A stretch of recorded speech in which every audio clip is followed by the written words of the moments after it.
You know, I'm honestly kind of shocked that no one's called Odo Jellyman before in Star Trek.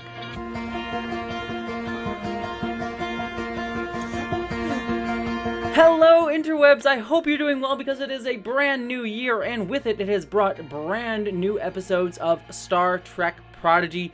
Finally, because we had that really weird, 5 or 6 week long break. I still am frustrated that they did that they had 5 episodes and then made us wait all this time for the next 5, and then there's still 10 more after that that's going to be aired later on this year for the rest of season 1. So the way they're splitting this up, while in line with how Nickelodeon has typically done these shows, is very, very frustrating. But regardless, at the very least, we have a new set of 5 episodes now, beginning with today's episode, episode 6, Kobayashi. Obviously named after the famous Starfleet test, the Kobayashi maru, which makes an appearance in this episode, which always gets us nerds excited, doesn't it? I mean, this is actually the second episode this year, or well, within the past few months, I should say, because it's technically a brand new year, that was named Kobayashi maru, because we actually had the season 4 premiere of Star Trek Discovery, also called Kobayashi maru. So I guess they're just differentiated because they decided to take out the word maru here. I wonder if there was communication between the two shows and crap. We both can't name it Kobayashi maru. You just take the maru out of it. It'll be fine. But regardless, getting into my spoiler-free thoughts on this episode before we head into spoilers, I really enjoyed this one. This one was a solid return back to form. It sort of set up some new mysteries and new ideas for the season going forward, starting to develop the lore of this series, both of the protostar and sort of explaining a little bit more about the mystery. Some stuff we could have assumed about the protostar, given its name protostar, but it also gave us a little bit more hints and a couple cool cameos as well. But it also gave us a little bit of lore for the diviner and his daughter, and I really kind of enjoyed that. I really liked that we're starting to see the mystery begin to flesh out throughout this episode. However, what this episode does do is focus in a little bit more on developing our main characters, namely Gwen and Dal. Gwen gets a good bit here throughout this episode, but I do find the way that her kind of arc at the end of this is resolved a little bit too quickly, and with just sort of stating that it's resolved rather than it actually being shown to us how it was done. But I do like her connection, as particularly with Zero here. Dal, on the other hand, is both good and bad. Bad on the one hand in that he's still that stick of the mud kind of character that's very frustrating and arrogant and full of himself that we were, I think all of us kind of collectively a little bit frustrated with at the beginning of the last 2 episodes, I should say. I was going to say beginning of last season, but the last 5 episodes that we've been kind of frustrated with his characterization. I think a lot of people have been. This episode doesn't blow that up, but it starts us more earnestly on that arc of humbling him and helping him learn how to be a better captain, which is clearly the arc that this show is going on, but it is a little bit frustrating when it's so obviously like him being an arrogant jerk at the beginning of episodes, so then he can then be humbled later on in the episode. It's kind of like a very clear set him up to knock him down sort of thing that continually happens throughout these past few episodes, that it's getting a little bit repetitive. However, it is done effectively here. There are also a few interesting cameos, and how the cameos are done are kind of interesting, but I'll have to talk about them in the spoiler-filled section, and I have mixed thoughts on their effectiveness. But at the end of the day, I really liked how the Kobayashi maru test was utilized, and I liked his arc, even if I do find it a bit repetitive and frustrating how it starts. And we also get a little fun bit with Murph as well, which is always enjoyable because Murph. And so at the end of the day, I think this was a solid episode, a good return back to the series, but it's still plagued by, I think, a few of the issues that I've had with this series so far that's still keeping me from fully being like, this is fantastic Star Trek. I still think it's great, I think, and really, really good quite often, but there's just a few things that I'm like, it's just these few things that are just bothering me just a little bit. But I do think that those things can be easily still ironed out, and I'm still excited for the series going forward, especially the little pieces of lore that this episode has given us to sort of piece together the mystery going on here. But with all that being said, let's get into spoilers so I can talk a little bit more specifically about some of the things that I liked throughout this episode. So if you have not seen the episode yet, jump ship here. So, getting into spoilers, we have at the opening of the episode, the protostar, as we saw at the end of last season, jumped all the way across the Delta Quadrant into the Gamma Quadrant. I think a lot of us were sort of anticipating that the protostar protostar was going to go right to the Alpha Quadrant, but I like that they just jumped to the Gamma Quadrant. It still delayed us getting to the Federation a little bit more and sort of establishing where they are within the universe, which I thought was cool, and how far the protostar can go. So that ship is dang fast with the star at its core. So cool to see that. But then we jump over to Dahl playing the game from the episode The Game, which I feel like it's addictive. He should not be playing that. I feel like it's going to cause a whole problem. And also, it gave everyone O faces in that show. Feels inappropriate for a kid's show, to be honest. I kid, obviously, but it's a little inappropriate, it feels like. But little Easter eggs like that aside, the crew of the protostar go to Dahl and say, hey, we want to go to the Federation. We want to see what they're like. And Dahl, again, as I said in my spoiler-free section, is that still the arrogant little jerk and saying, no, I'm the captain. I'm the one that gets to make the decisions for everybody, even though no one voted for him. No one put him in that role. He just sort of assumed it, which they rightfully call him out on. As I said, this was a bit frustrating, and I won't dwell on it too much. But then the crew go looking for Murph, who I like that they showed that Murph was off in this sort of snowy area first, because, you know, I assumed right immediately that Murph was on the holodeck. But the characters and kids watching the show, maybe that's their first Star Trek show, would not know that. So be like, where's Murph? Oh my gosh, he's in danger.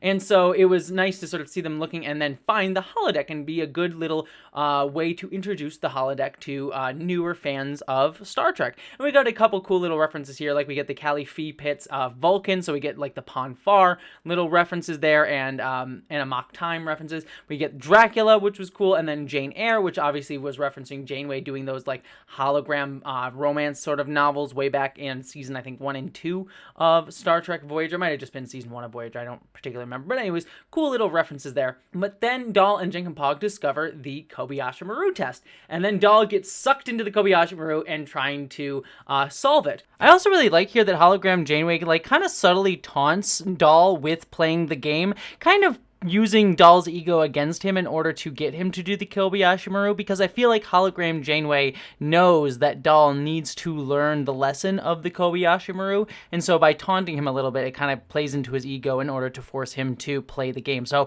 I'm liking that little like subtle jabbing that hologram Janeway does here in order to get him to do it. It kind of speaks to the intelligence of hologram Janeway, which I like fleshing her out as her own individual character. And we get, as I mentioned before, some really cool cameos. We get Spock, we get Odo, we get Gates McFadden as Beverly Crusher, who it sounds like she actually came back to voice her character in this episode, which was really nice to see, and Uhura. All of them, except for Gates McFadden, when they spoke, they actually used stock audio, like lines drawn from the audio of previous episodes of Star Trek. And so there's a few things with this. First off, it was cool to see these little cameos. It's, again, a nice little way to like introduce kids to Trek so that when they watch like Deep Space Nine or something, they'll be like, oh, it's Odo, the adorable, lovable security chief / kind of a little bit fascisty at first, but as a character. But it's just nice, like little like, oh, the kids don't need to know these characters, but they will get to know these characters, and for us, it's nice little references. I know some people will have a problem with the fan service here. I thought it was nice. The Enterprise D also looked nice. I think my problem overall with this, though, was, number one,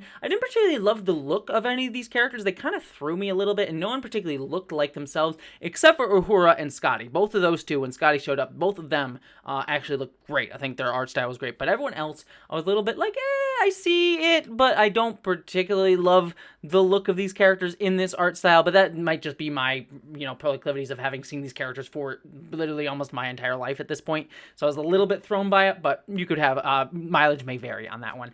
The problem more that I had was the stock audio bits. For Odo, it mostly worked, but for everyone else, there was a clear, obvious gap in audio quality, especially for Spock, because Spock got a lot of lines, and it just kind of threw me out of the episode being like, ooh, I kind of know exactly, the fact that this is just dated audio quality compared to everybody else.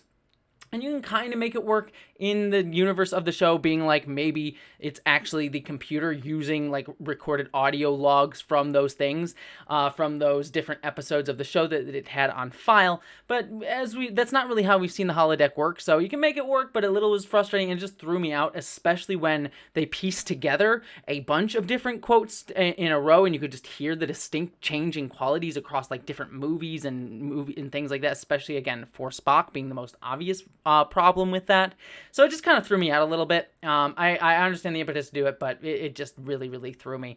I almost would have rather like have Ethan Peck be Spock and just show Ethan Peck's version of Spock and have him speak, and it would have worked a little bit better for me, honestly, to be quite frank with you. But at the end of the day, they did what they did, and again, mileage may vary. Maybe it didn't bother you. It bothered me just a little bit too much. But I did like all the bits with Dahl trying over and over again to solve the Kobayashi maru, which for all of us watching, if we're longtime Trekkies, know that it's impossible to actually beat the Kobayashi maru.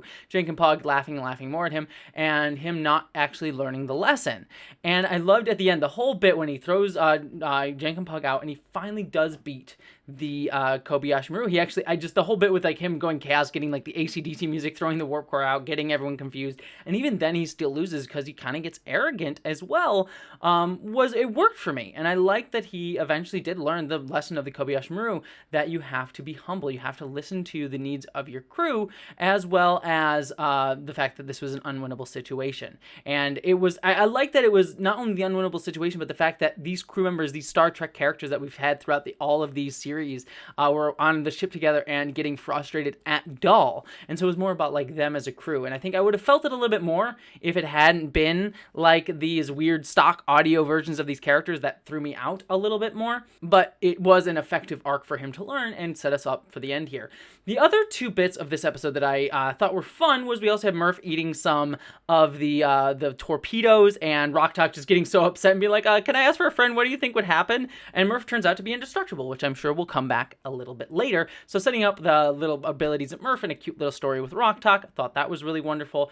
The other story that I thought was good, didn't knock it out of the park for me at the end, but I thought was good throughout most of it, was Zero and Gwen reaching out to each other and talking to each other and connecting, and Zero being like, look, let's figure this out together, and look, we need a communications officer, and language is not just about it's not just about communication, it's about interpretation, interpreting things, not just like saying, one for one, translating sort of thing.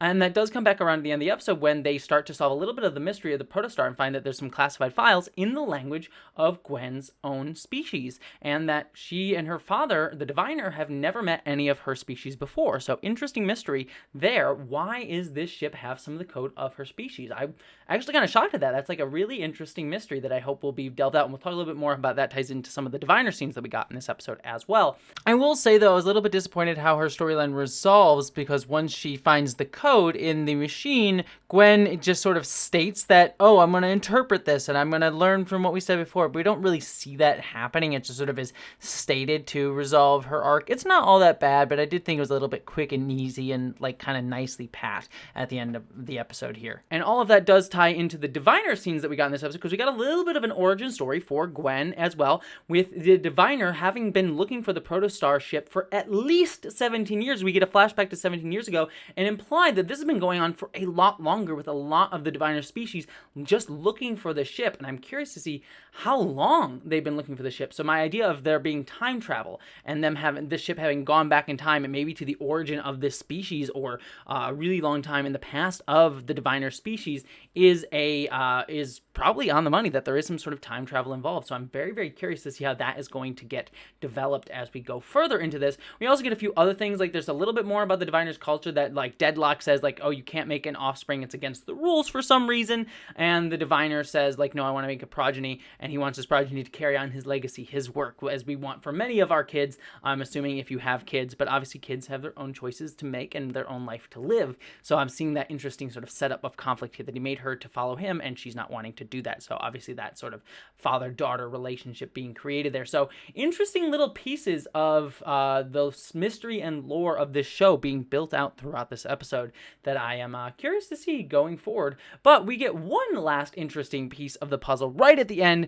with a hologram of Captain Chakotay of the Protostar appearing, showing that he was the previous captain of the ship before it crash land, and Hollow Janeway also having worked for him, and Hollow Janeway of the present remembering that was the case, that she had a crew prior to our current cast of characters. Interesting to me that Chakotay would have a hologram Janeway on the ship. It's sort of like, kind of creepy, Chakotay, given you had some romantic proclivities for Janeway throughout Star Trek Voyager. Even though I know he ends up with 7 of 9, though clearly that doesn't work out if you've seen Star Trek Picard. But it was like, that feels like it would be weird for him and for the rest of the crew, would it not? So I just thought that was funny.